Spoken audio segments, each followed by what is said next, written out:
Are your security teams overwhelmed with nonstop alerts? Then say hello to SentinelOne's Purple AI, the world's most powerful generative AI security analyst, built to simplify and accelerate your SecOps. Purple AI is built on the most robust data lake in the market, enabling analysts to protect your organization at machine speed.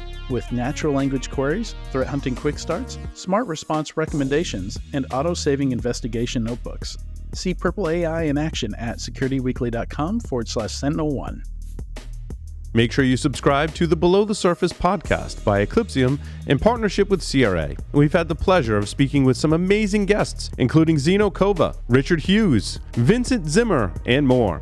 We discuss topics related to firmware and supply chain security, uncovering those pesky vulnerabilities that lie, well, below the surface in your environments. You can find all the episodes and subscribe by visiting eclipsium.com/podcast or searching for Below the Surface in your favorite podcast catcher. Welcome back to Enterprise Security Weekly. Security Weekly listeners save $100 on their RSA Conference 2024 full conference pass. The RSA conference will take place between May 6th to May 9th in San Francisco and on demand.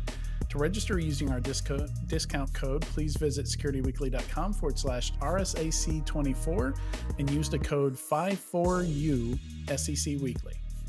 The code is 54U SEC Weekly. Hope to see you there. Are you going to be there, Darwin? I will 100% be there. I'll be there also for B-Sides SF. Yep. And I'll be in the crowd for your talk as well. Oh, nice. Yeah, I'm speaking at both B-Sides San Francisco and at RSA. Looking forward to it. Awesome.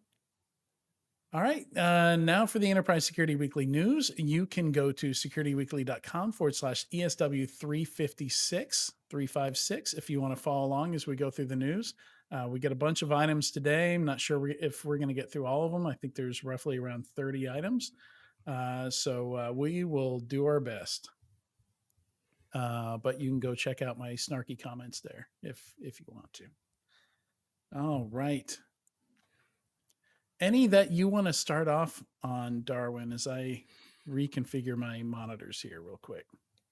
I would love to start off on the Microsoft Cybersecurity Review Board report that was published by several U.S. government agencies. I think the CISA, of course, is there.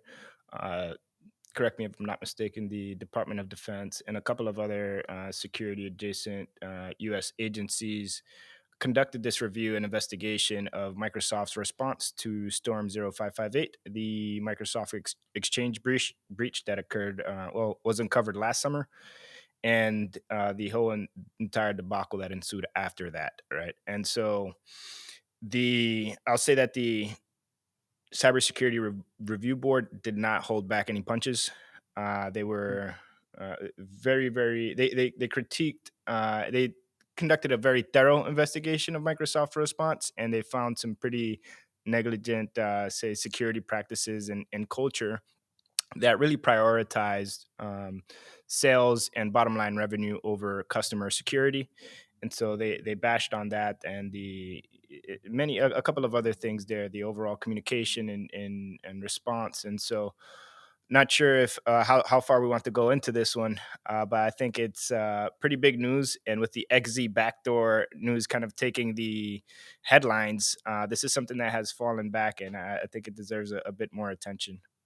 Definitely. I'm going to be writing up a post on it. Not sure exactly where all I'm going to publish that yet. Probably in Tyler Shield's CyberWhy newsletter. Yeah, I just finished going through it earlier today. Spent a couple hours yesterday and a couple hours today going through the report, every word of it, every detail of it. And something I really appreciate, certainly Microsoft doesn't look great in there, and every bit of it you go through just makes them look worse and worse, because like one of the things you get from it, and it could be bias in writing the report and who is writing the report, right? Like real quick, let's double click on that. Who is writing? Yeah, so the folks who are writing the report, one of the deputy the deputy chairman, I believe, is Dmitry Alperovich, who Yep. is co-founder and former CTO of CrowdStrike. We know that Microsoft has an EDR solution with Defender for Yeah. Endpoint, and Sure. CrowdStrike also has a market-leading EDR solution. So I believe that there's a bit of conflict of interest with the folks who at least sit on the board for the cybersecurity review board. And so take some of the findings with a grain of salt, and I think that context is important. And obviously, Microsoft is a huge target because like their systems are deployed worldwide. We've it's obviously the most used OS, I believe, or I'm not sure if it's Linux, but it's up there, right? It's installed on Yeah. billions of machines. Yeah. They mentioned Um, several times that Microsoft has over 1 billion customers worldwide. exactly, and so they're a big target, and so it also may be that they wanted to make an example out of Microsoft Yeah, for any for sure. other vendors who have not the best communications or response to a breach. I feel like it's more than that. Like they're not trying to make an example out of them. There is no bigger example, right? Like Right, there's not a company that could have been worse, for this to happen to. There's not a worst. I'm not sure if there's a worst case scenario. The worst case scenario is maybe multiple vendors getting hit all at once. But right. Yeah, and they have the resources they have the resources, they have the talent, they have the years of experience in securing things. And so there's no reason why the response should have been this bad. And also they still haven't identified how the hackers got access to that MSA key. And so there are still some unknowns that haven't been able to pinpoint, which is alarming and scary at the same time. yeah. It's like Well, I mean, their own kind of cheapness in like right, making people pay for logs and keeping log retention low to keep storage low, that shot them in the foot, right? And this was not the first Microsoft incident where they don't know the root cause. They don't know how the attackers got in because by the time they noticed it, the logs had rolled over. They only had 30-day retention on some of these logs. So they actually don't know when this thing started. They don't have the logs to see how somebody got in, and they're a victim of their own negligence here, or not right, negligence, like I guess you could say greed, like making people. The only reason the State Department, which is who originally detected this, because they had some really cool detection engineering going on with email. The big yellow, what do they call it? The big yellow taxi is the name yep, of the detection rule. I'm not sure why it's named that. I don't know if you have any insight on why they use that name. But the only reason they were able to do that is they paid the extra money for the logs they needed to be able to do it, which is one of the things they call out in this report. And one of the recommendations they say, forget 30 days, minimum 6 months, and you got to give it to people for free. right. The State Department had the E5 license, which is the most expensive license, and so they had all the advanced protections and detections, and they were able to detect this. But think about the small to medium sized businesses that can't expense that, and this had it's a blind spot and had largely gone Well, undetected in their I environments. think for them it's G5. There's like it's a government version, so it's Mm. like the government equivalent of the E5. But yeah, probably similar And cost. And the implications of this breach are also pretty massive because I think it was that the attackers, Storm 0558, they were able to download 60,000 emails from the State Department. Mhm. And they also hacked the US ambassador to China. And so the national security implications of this, I think, is another reason why the hammer came down so hard on Microsoft. It's that you never know what the attackers are going to do with that information or what this enables them to do. So Yeah. this one's a scary one, a pretty serious matter, and I don't just think it's them making an example out of them. It's also because it's the national security factor. So Yeah. Yeah, and it's one of those things where they had to make a lot of mistakes. There had to be a lot of negligence to allow this to happen. In the report lists them like, if they only did this, maybe it could have been avoided. And it's just a list of things where A lot of it around managing access controls and key rotation. They had one incident where they just turned off key rotation altogether and never re-enabled it. So that's the reason they're using this key from 2016, to hack into Microsoft in 2023. Like on the Google side. So one of the things that I liked that the board did is they went to AWS, they went to Google, they even went to Oracle Cloud and said, "What are your practices like?" And all of them had better practices. Mm. And I mean, that's maybe I'll make some Oracle fans mad, but I've never met any Oracle fans. But like when you're using Oracle Cloud, as the example of how to do something correctly, with that, like that's bad. That looks bad. It Yeah. should feel bad, and you should feel bad. Again, there's no excuse for it, and when there's no excuse for something like this, it's negligence. And so Yeah, I would have liked to see some fines as well, because whenever, say, an organization operating in Europe, they violate GDPR, they have to pay a fine. yeah. And so, for a breach this bad that had national security implications, I think that there should be a fine, because clearly, I think Microsoft values the bottom line more than their customer security, and that's what this report is calling out. So And Germany just pulled out. I think the German government, they're using LibreOffice now. They just announced they're no longer using Microsoft. So I wonder if this report had anything to do with that. You know, maybe, yeah, Microsoft's already had some challenges over there. I think Ireland or the UK and schools in Germany. Like there have been several stories that we've covered over the years where they're like, yeah, they're um, the agreements here. The I forget if it was the privacy policy or what the details were, but basically, certain organizations weren't allowed to use Microsoft 365 because it wasn't secure enough. So this is nothing new. I mean, this is uh, in the time the board was looking at it, Microsoft had another breach, and they had it was Russian actors this time, the Midnight Blizzard, I think they call it. And in that case, it was cred stuffing and things like that. But one of the points the board makes is, look, way too much pressure and onus is put on the customer to address this. Because if you go back and you look at what Microsoft recommended after they got hit with Midnight Blizzard, like they weren't doing it. Like Mm, like if it's too hard for them to do, how do you expect your customers to do it? right. And also, there was a time, I think in 2022, when Wiz, Orca, and Palo Alto Networks, they were uncovering a bunch of security vulnerabilities in the different cloud services that Azure provides, Yeah, and it's like, hasn't stopped. They keep they keep publishing them. yeah, it's scary, because they have billions of customers, all heavily reliant on their infrastructure, their services, and they're the biggest security business in the world.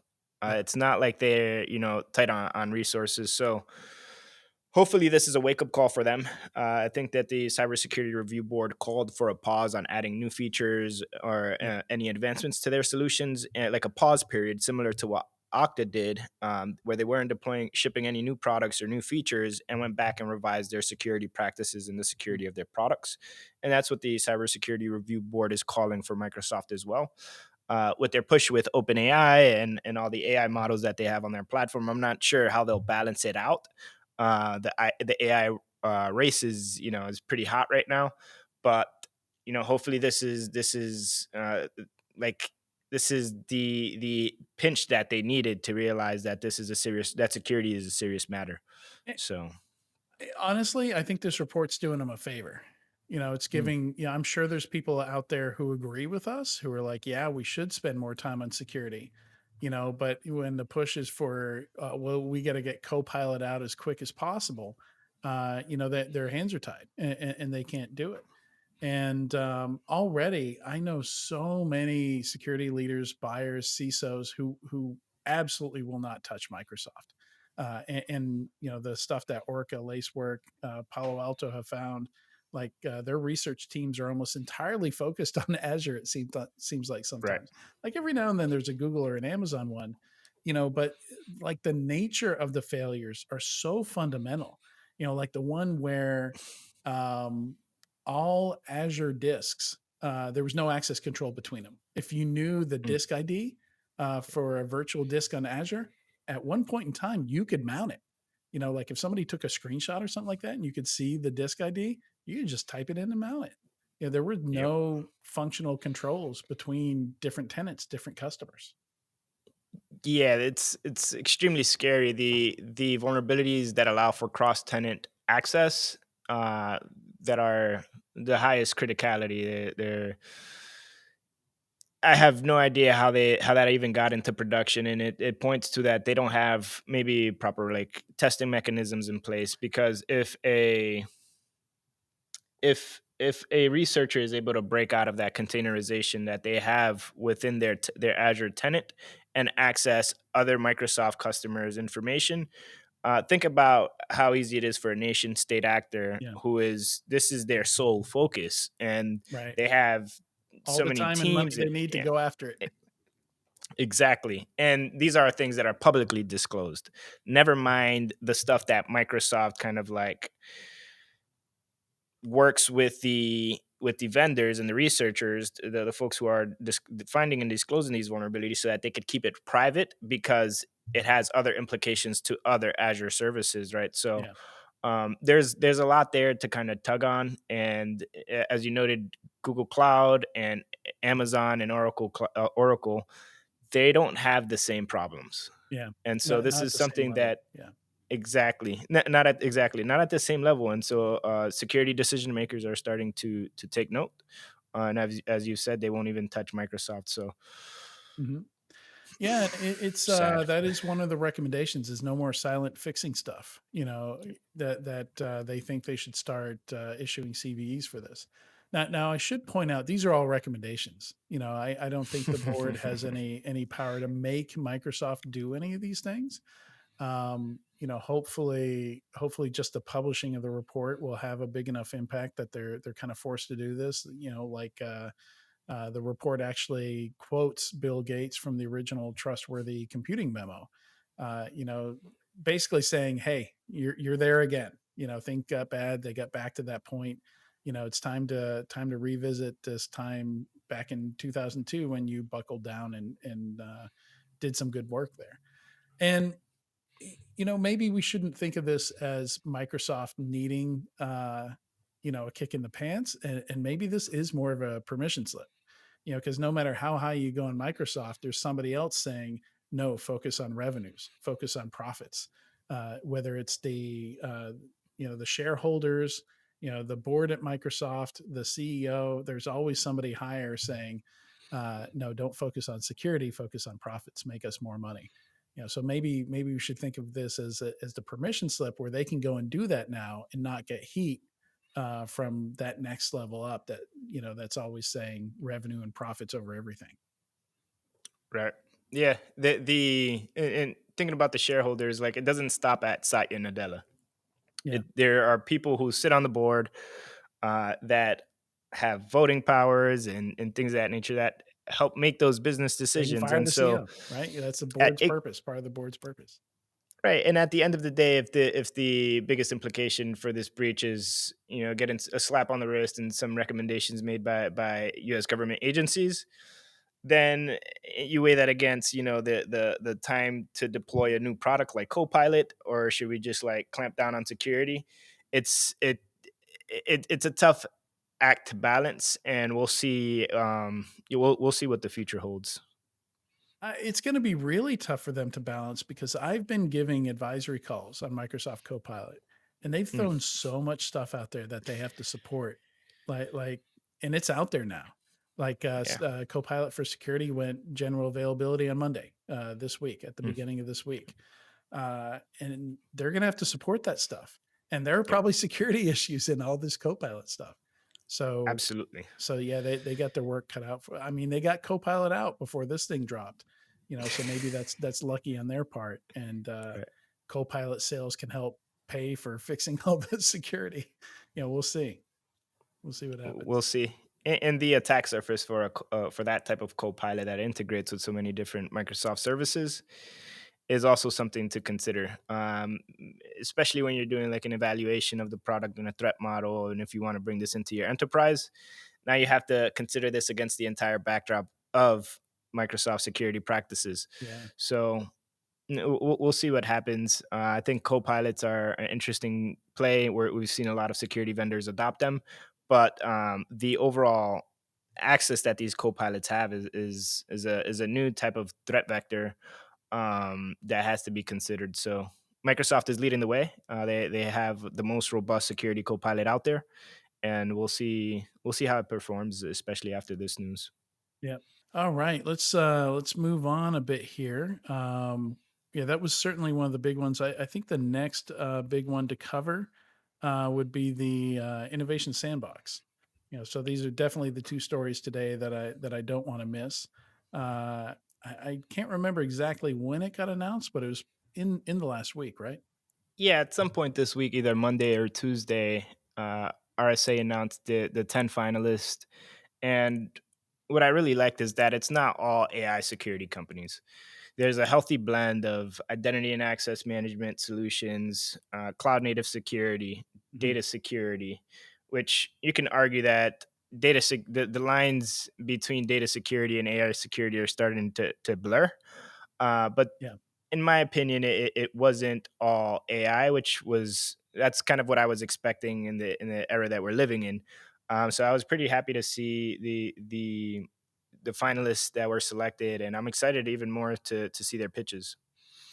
Yeah, and I think it makes sense that we're seeing all this, all these data security companies because really, with for AI to be, the big promise of AI in the enterprise is it can take all this data, and you've got this perfect virtual or this virtual employee with perfect memory, knows every meeting you've had, has access to the meeting transcriptions, can read all the emails, can look at all the files.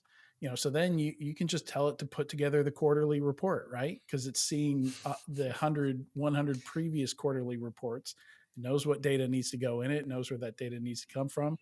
So all of a sudden you can you get all these time savings. So it's irresistible. I think from an enterprise standpoint, but at its core, it's about access to data, and it's about control over that data. So we're seeing a lot of encryption stuff around data security with AI. A lot of stuff that's checking the output to make sure that sensitive stuff or regulated data isn't being spat out on the output side. So we're seeing a lot of inline tools as well that are looking at the input, looking at the output, and even Microsoft with Copilot itself. They've got I think it's Priva is the name of the data security product, the platform they have for that. I might be mixing it up. There's two P name ones that I tend to get mixed up. There's the privacy one, and I'm probably getting that mixed up. There's Purview. I Purview. think you're It's yeah, Purview. yeah. Not Priva is the privacy one. Purview Mhm. is the DLP. The data controls one. Yep. But yeah, So I a was just lot. gonna ask, which one of these are you most excited about? Which ones like let's are there any what's your top three, let's say, top three contenders for this year's sandbox? So, a lot of these, I'm not sure I could pick one without, having an hour with each of these folks, see their Mm, pitch. At least I would like to see the 3-minute pitch. Because still on most of their websites, it's pretty hard to figure out exactly what they're doing and how they're doing it. Especially with some of the AI ones, like Reality Defender is a very different play on AI than antimatter for example. Like some of these are security for AI between your employees and the AI, right. and your data. And some of them are security for AI when you're using AI with the public. So it's more of like a anti-bot type of thing. The type of fraud and attacks you'd expect to see from the general public. So some very different approaches here. Um, Drop Zone AI, like that's a big tagline. AI SOC analyst that never sleeps, so you can. For the most part, I've seen AI as a tool that we're going to use, that's going to make us more productive. I've not seen a lot of use cases where it can be trusted to do something by itself, where it can't, Right. it doesn't need to be babysat. Those use cases tend to be very narrow, where hallucination can occur, and what they need to do is very specific. Like even transcripts.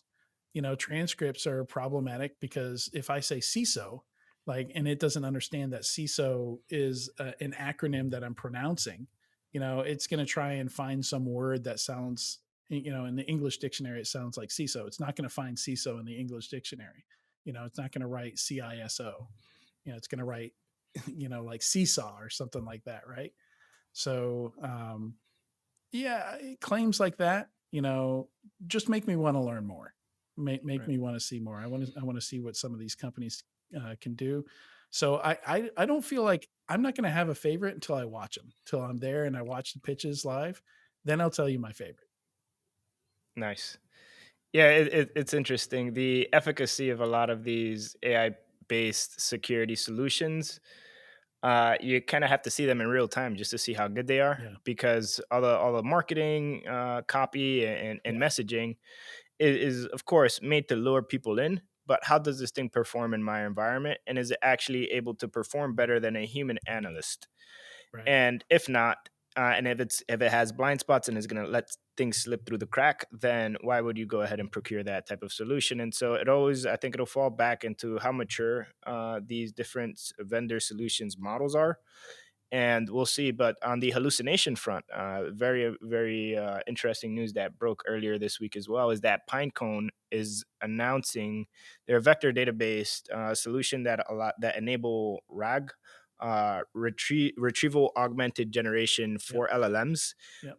And they announced that they have released the first hallucination free LLM called Mhm. Luna.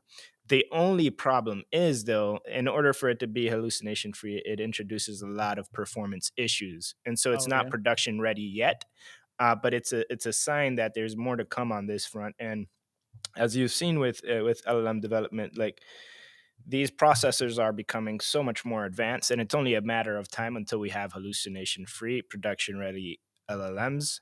And so this will be interesting to see who cracks this one first. Is it going to be Hugging Face? Is it going to be Pinecone, Google, yeah.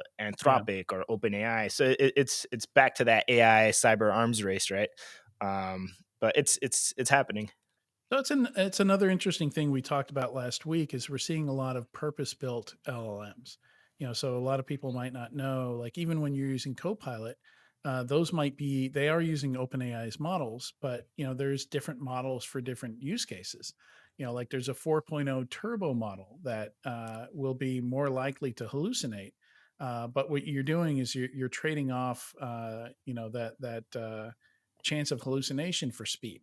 Like you're saying, when we're talking about performance, we're literally talking about how long does it take from me giving it a prompt to it giving me an answer. And if your use case is like a virtual agent on the phone, like you got to go with the turbo model. You got to make that trade off, because otherwise it's going to be like, hello, anybody there? If you've seen how long it takes for some of these prompts to get a response from, it can take a good 15, 20, 30 seconds depending on what you asked it. Right.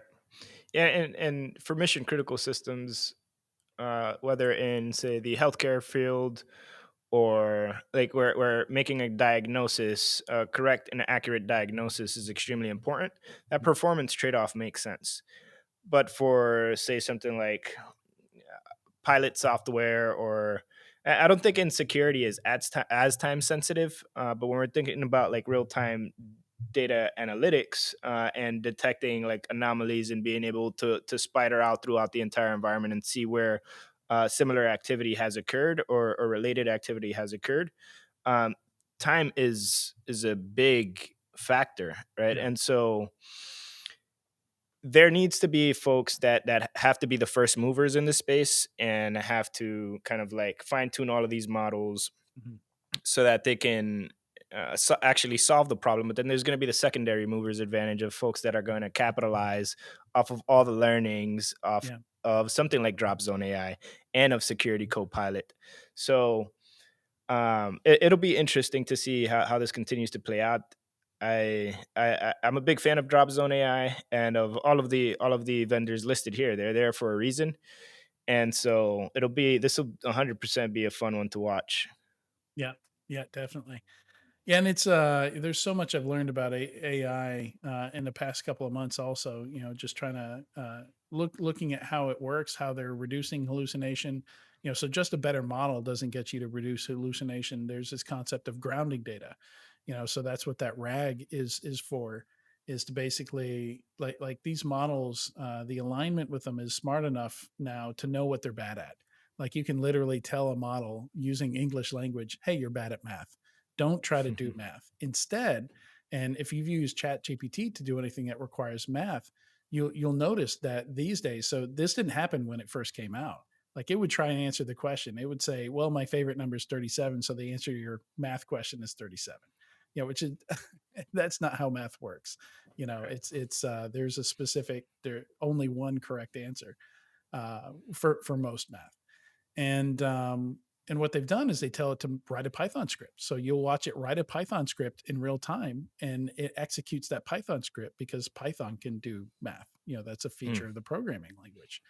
And then here in this case, the RAG, is what allows it to prevent hallucination, because again, you're going to give it some alignment. Say, hey, if you're asked about facts or this particular topic, use this data set to look it up. Don't try and make up an answer. And it's smart enough to go and do that automatically when it needs to. right. Yeah, that those parameters and those guardrails are extremely important. And yeah, I would like to take a look at Drop Zone's founding team. I would assume that they have a lot of ML and AI expertise to build something like this. And I've been tracking them for a while, so it'll be good to see how they continue to mature, and who some of their customers are today, and who has that appetite to bring like a staff augmentation type of AI SOC analyst to hunt down threats or conduct investigations. This is a very cool space, so I'm excited. I'm excited for the future, like entirely, and it's why I love writing the cybersecurity innovation pulse, and seeing what are the latest trends, and so these Yeah, agents I will only get suspect you're better. right about the founding team. I can't remember the last time I saw a list of founding engineers. So usually there's like founder, co-founder, but for Drop Zone AI, they do have a founder and CEO, Edward Wu, but they also have four founding engineers, and then two founding security engineers. So that's really interesting. I mean, it's not common to see 6, 7 founders, right? Much less founding engineers. So yeah, really interesting. 100%, and they're also based out of Seattle, so I would assume some of them have, big tech experience, either at like Microsoft or Amazon, building some of this type of tech. Another one that I really like is the on the finalists on the Innovation Sandbox is Reality Defender.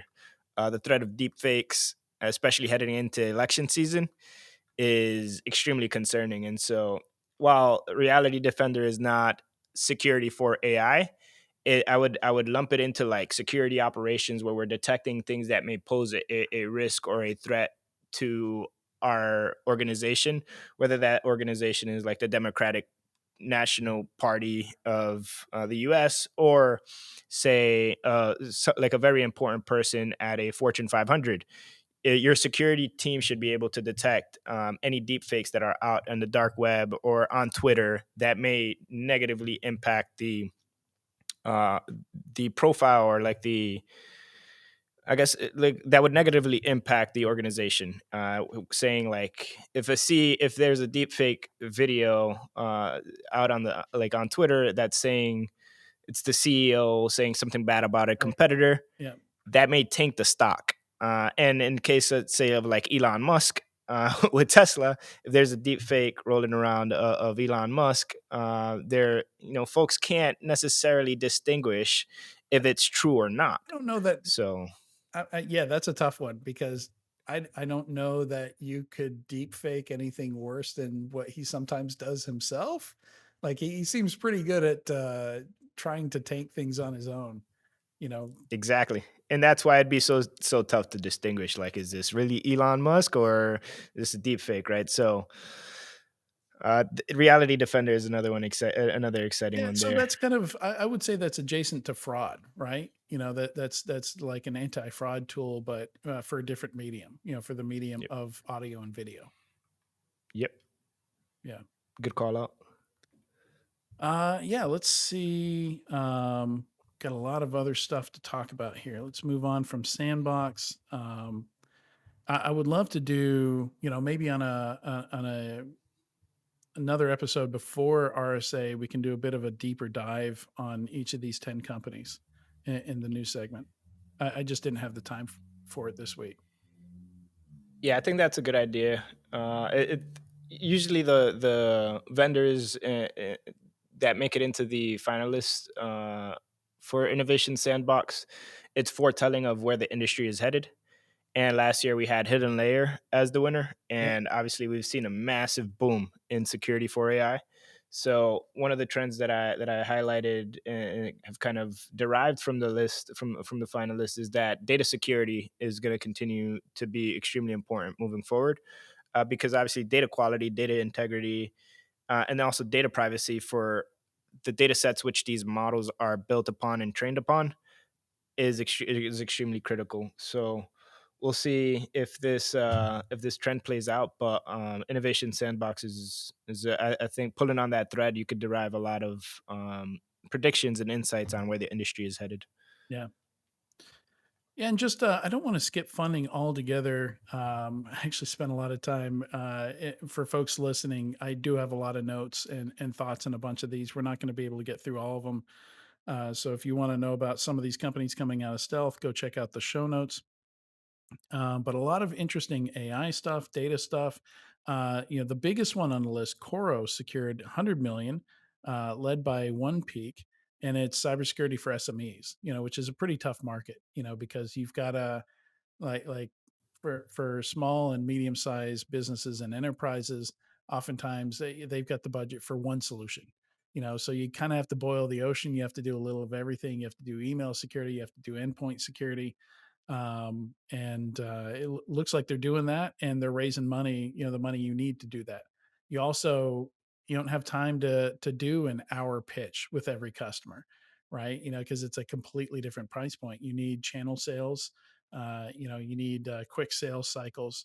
So yeah, it looks like they're doing everything they need to execute on that, and I think sorely needed there. You know, the vast majority of cybersecurity startups you see by nature have to go after big 5, 6, 7 digit sales. So they go after Fortune 100, Fortune 1000, and small business side doesn't get to benefit from any of the innovation there unless it's something Microsoft or Google, you know, one of the big ones that have the big consumer platforms decides to tackle. Yeah, I think it's about time that the small to medium sized enterprise and business space gets more attention. I think I saw a stat that number one, there are over 300 million businesses and organizations across the world. Dating back to this is a statistics stat from 2023, and also 80% of organizations can be categorized as small to medium business size. So when you think about the Fortune 500s of the world and Fortune thousands, they're the minority, and of course they could write the bigger checks. Yeah. I think that there's a massive untapped business opportunities for those focusing on the small to medium sized business space. So, good for Coro. This is Series D, so they have a proven track record and 100 million to continue to scale and go to market. I think Yeah. that's a nice number. So kudos to them. And by D, they should have found market fit, you know, and have some pretty good traction. So by D, like you're expanding to new markets and things like that. Like what you're doing is already working. You just need the money to expand more, maybe add some more products. Yep, it's probably they're probably in the global expansion phase.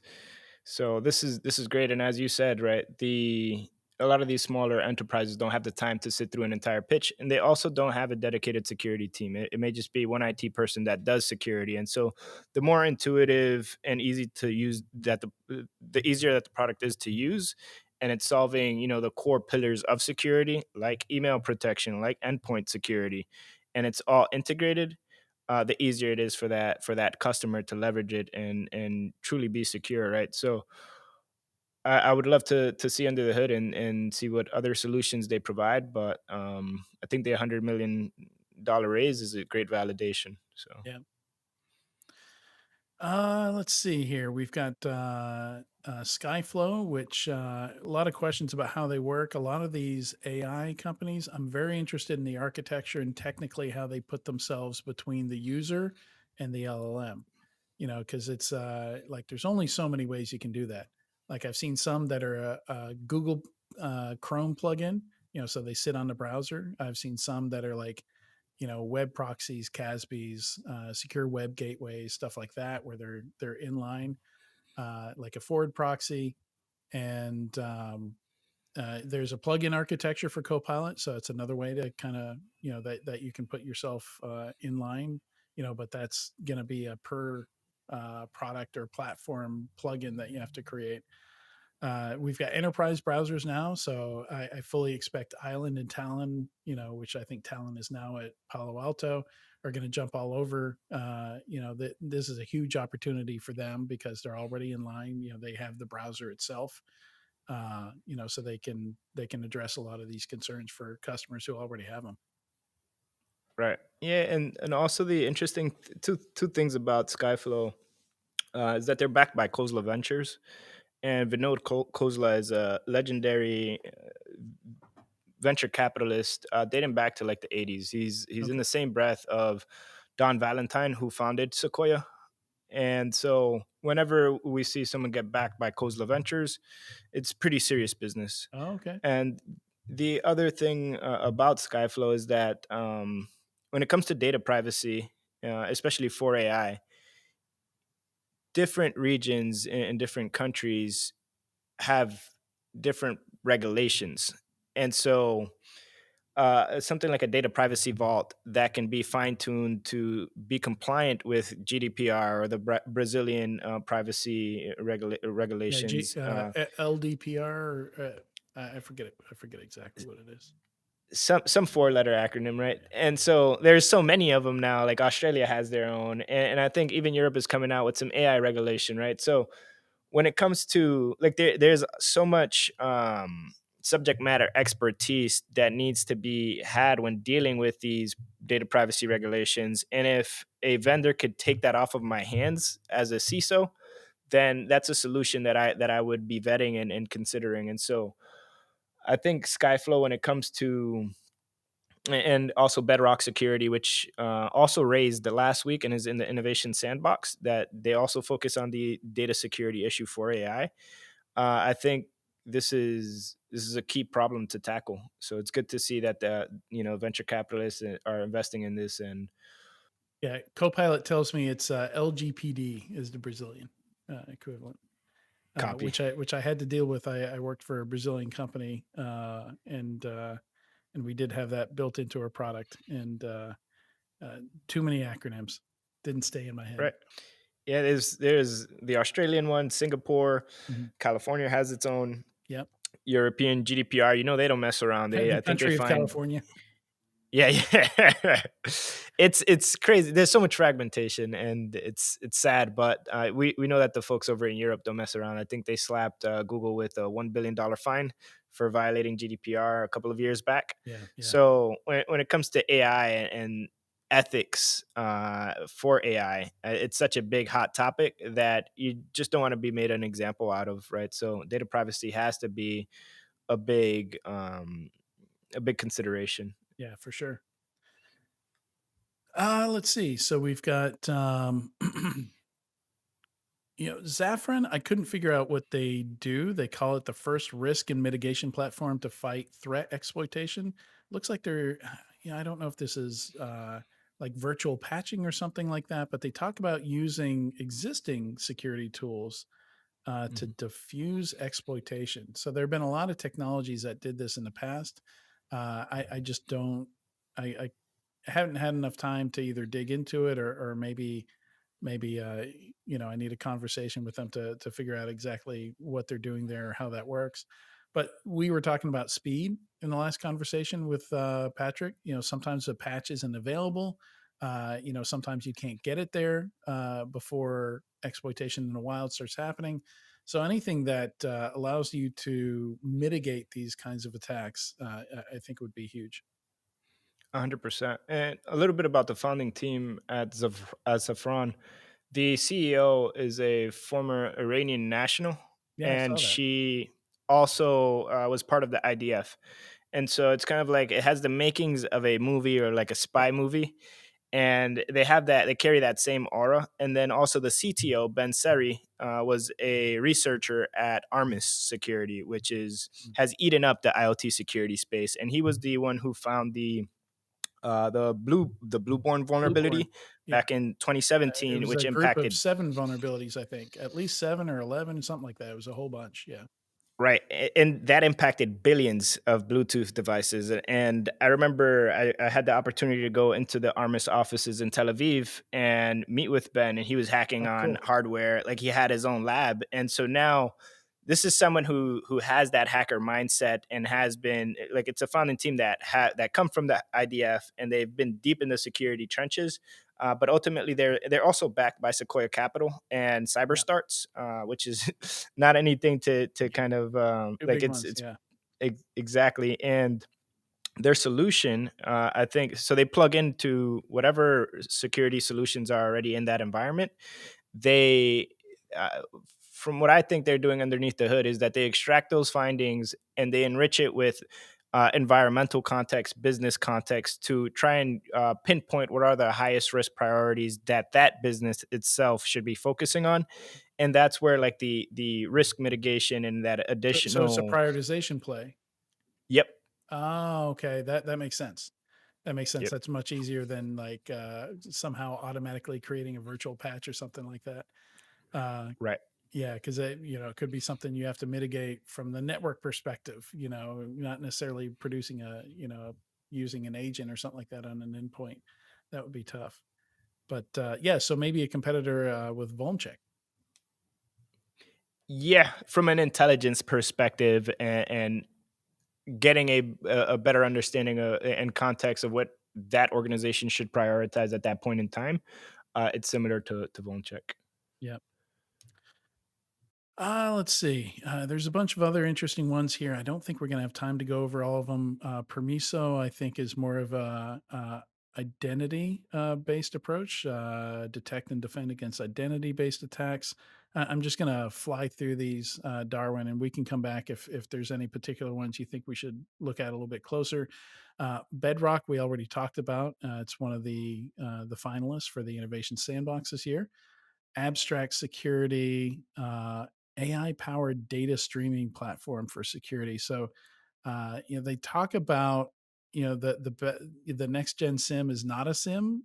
So it sounds like they're talking about doing the work of a SIM from a detection response standpoint in real time, rather than storing and going back and investigating and doing the correlation and all that. So like a streaming engine, for a sim, which I think sims already do this to some extent. They do some Mhm. analysis before they actually, do the long term storage. But yeah, again, I'd need to know more about them to be able to comment on it more. Yeah, Sandfly Security has funding from Gula Tech Adventures. That's Ron Gula, who was the founder and CEO of Tenable for a long time. He does a lot of very interesting investments. And sorry, I got mixed up there. I was describing Sandfly when I was talking about the next gen sim that's not a sim. Um, Abstract Security. So they're similar. They're focused on security analytics. So it looks like something that would sit on top of your sim. abstract security is an interesting one because they handle the a lot of the end to end from log ingestion to detection to sending your data. I think they even have like a place where you could store the data and do perform your analytics on top of. So they're handling a lot of these components end to end. If we think about security data ETL type of products like a Cribble or a Monad, they handle that. If you think about like the in-flight detections, similar to a startup like Run Review, they handle the detections and content creation for your detections, and then they also handle the SIEM or data lake portion. So they're tackling it seems like a big mountain, and we'll see. I'm always a bit skeptical when a startup picks a massive problem to solve. I think that they should ideally the playbook is to solve one thing extremely well and then expand. So we'll see how they perform in this realm, but it's the entire end to end of your security analytics. Wow. Yeah, that's a Yep. lot to bite off. All right. Yeah, I think we can. I think we're good with the funding here, and we can jump somewhere else here. Um, Anything else here that we absolutely have to cover? So we talked about NVD, so we can skip 24. We talked about XZ, so we can probably skip 25, unless you have any other thoughts on either of those. Not much to cover on the XZ front. Um, I think it's been covered extremely well by folks on Twitter, folks on LinkedIn, Yeah. and it's pretty alarming. It points to where we are in terms of like supply chain risk and how everything is so interdependent. Um, I think it has the makings of a movie on how it was detected. The Cuckoo's Egg is a book that I kind of like Yeah. would Cliff Stoll. ref- Yeah. exactly. It was very similar to how Cliff Stowe was looked like. He noticed that he was getting charged more on his printers or whatever Yeah. the case may be, and then he continued pulling on that thread and found it was a nation state actor. Very similar to the guy who discovered the XZ vulnerability. He noticed some performance issues, and he continued to pull on that, and he detected something that may have broken the internet and caused a lot of pain. Right. So Yeah. Catching that early was important. That could have been yeah, really bad if it wasn't caught early, because it mostly went to, from what I saw, distros that were kind of in repo channels that were like bleeding edge. Like none of the stable channels got this. yeah. Yeah, and also the fact that I got a CVE ID was very important and helped with like it enabled hunting it down and getting queries for it and so many other things. So this will be, I think, this is one of those vulnerabilities or kind of attacks that change the industry, like shift the industry forward in terms of coordinated response and collaboration across the community. Yeah. And this is a good write up that we link to here. And also, Caitlin Kimpanu had a very good, comprehensive, easy to read write up on the Risky Biz newsletter as well. All right. So some AI news here. Interested to see what Apple does with Siri. They've promised they're going to bring something this summer. We don't know exactly what they're going to do, but they're talking about using. They're in talks with Google about using Gemini, which is Mm, very interesting. From the Google that built their own maps so they wouldn't have to use Google Maps anymore. It's interesting to see them trying to partner on it when we see they're building their own models. They're actually open sourcing some of their own AI models as well. right. And we've seen Apple shut down their like automotive project that they were Yep. initially slated to launch a car by 2025. They shut that program down, spent billions on it, Yeah. and Google as well. Like they're shutting down Google Podcasts. They've shut down their Google Social Network project that they had. So it's not uncommon to see big tech realize come to the realization that there are other organizations that are doing these things better, and we should probably partner with them and release like a much more robust joint solution. And I think it makes sense because we haven't seen much from Apple in the AI space as of like over the past year and a half when that AI has really caught on, and also we didn't see much from AWS when OpenAI first started getting a lot of traction and ChatGPT started getting a lot of traction and Azure was eating up all the cloud AI business. Yeah. But Amazon was able to recapitalize and come out with AWS Amazon Bedrock, Yeah. and now they are capturing a lot of that market share. So there, maybe some Apple has something like groundbreaking up their sleeves, or partnering with Google for Gemini is their path forward. Not sure, but I think it's very interesting for sure. Yeah, I mean, certainly after using a lot of these LM, particularly with the chat interface, going back and using, some of the voice assistants, you know, like Amazon, Apple, and Google's voice assistants, just seems like Stone Age. Like you have to ask it a question perfectly right. So it's I actually have one of those Rabbit R1s on the way, so it should ship to me some point in April or early May. And it's kind of like the Humane pin. It's competing with those. These are like standalone Hmm, hardware devices that are linked to large language models. interesting. I Yeah. haven't heard of the Rabbit R1. I'll have to do some research on that. But Yeah, I mean, so a lot technology. of people are like, why wouldn't this just be an app? And I think part of the reason for that is they wouldn't get nearly as much hype. Like I think they kind of have to put it on a hardware device to get attention to it, and they're building a lot more of it. They're doing a lot more of the integration behind the scenes. So like one of the demos things is the founder has it plan a vacation for, like, and he gives it some very kind of high level guidelines on here's where I want to go, here's the kind of stuff I want to do. And it's supposedly in the background going out and buying plane tickets and getting tickets to shows and stuff like that. So we'll see. I think they might be overhyping it a bit, but I do have the Meta glasses, which are connected to Facebook's LLM stuff. And I recently got the update where so the glasses have a camera on the front. There's no screen, so it's just use it like a Google Assistant or something like that. You talk to it, and it has speakers, and you hear back from it. And I can ask it, what am I looking at?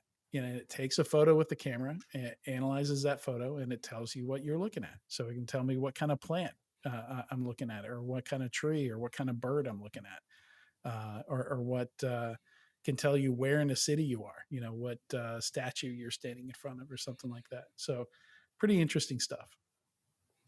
Absolutely. I think this is the type of AI that's really going to gain like mass adoption, is AI that helps make humans more efficient. Yeah, And so when we think about the Meta glasses or the Rabbit R1, it's saving a lot of time and effort from that individual. So if you think about a very busy CEO or security practitioner, and we all have our lives back home, and we have so many responsibilities and obligations. And so if there's a solution that promises taking some of that responsibility off of our hands, then it's probably going to gain mass adoption. The type of AI that kind of that induces FUD is like the AI agents that, like, Devin, the software developer that has the potential to displace some software developers, right? So I would love to see more of the Rabbit R1s in Meta glasses.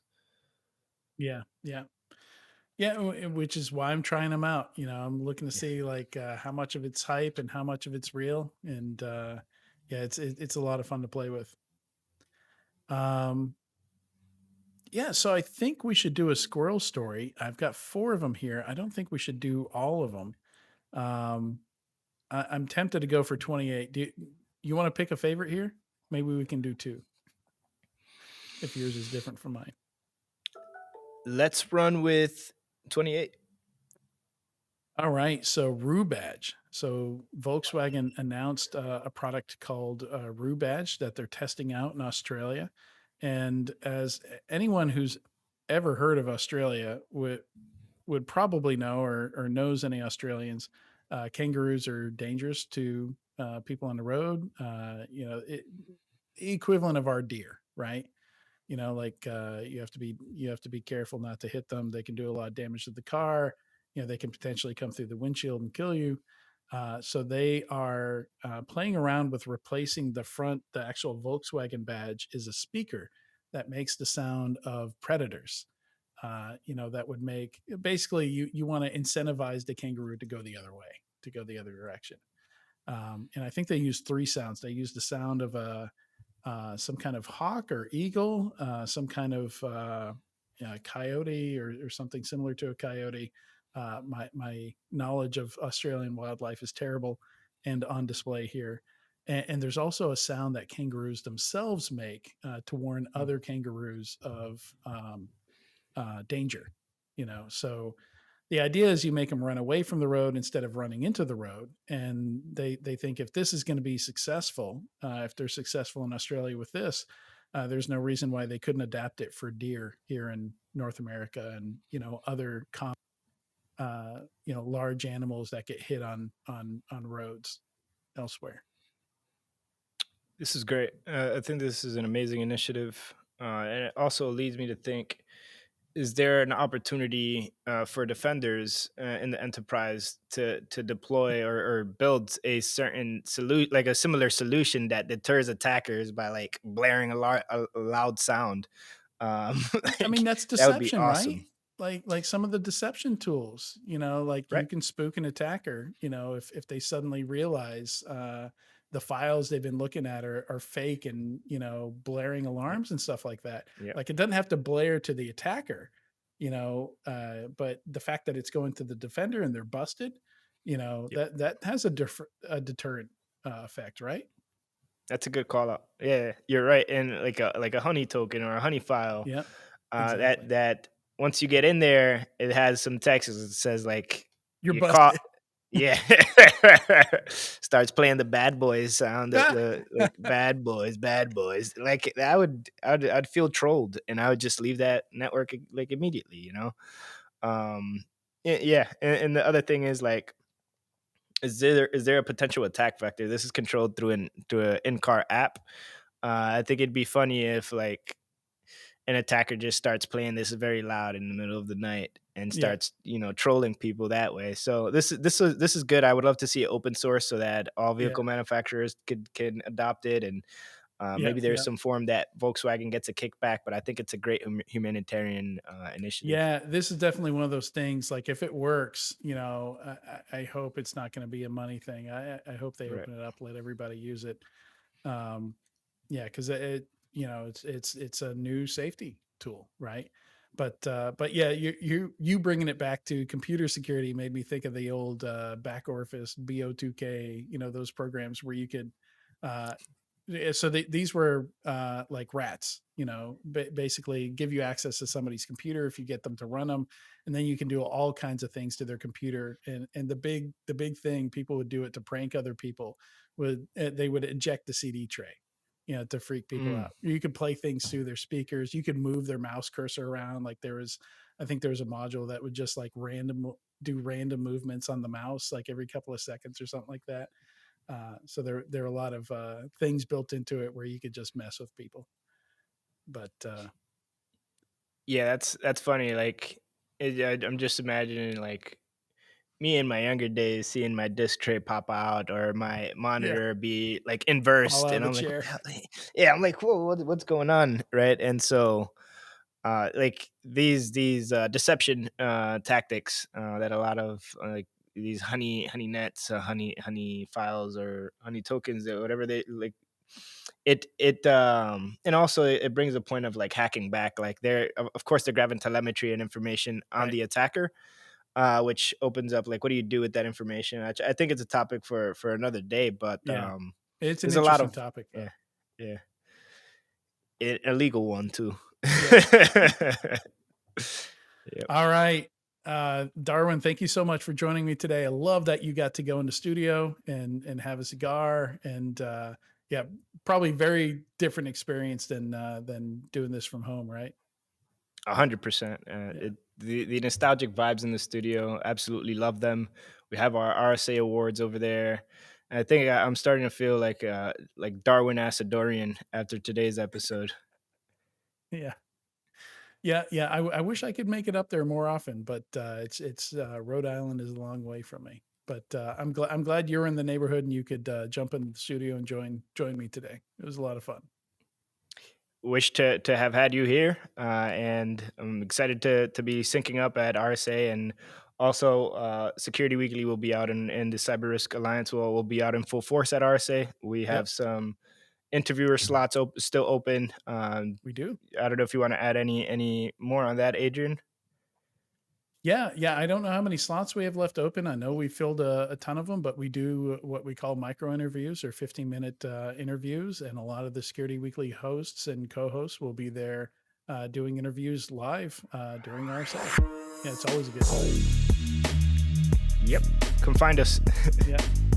All right. Big thanks to everyone watching or listening to this week's episode of Enterprise Security Weekly. We will see you next week. Awesome.